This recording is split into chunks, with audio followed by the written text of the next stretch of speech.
সকাল বন্ধুরা, সকলকে রাধে রাধে। ঘুম থেকে উঠে বাসি কাজ কমপ্লিট করে আগে পুজো দিয়ে নিলাম। তোমরা সকলে জানো মাকে অনেকে ফুল দিয়ে যায়, পুজো দেওয়ার পরেও অনেকটা ফুল বেঁচে যায়।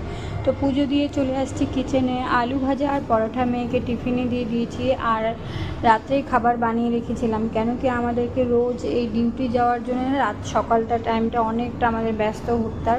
কোনো দিন আমি রাত্রে বেশি করে রান্না করে রাখি, যেহেতু আমি যেন আমি আমার হাজব্যান্ড দুজনেই যেতে হয়। তো কোনো দিন এরকমই শরীরটা যেদিন খারাপ থাকে তো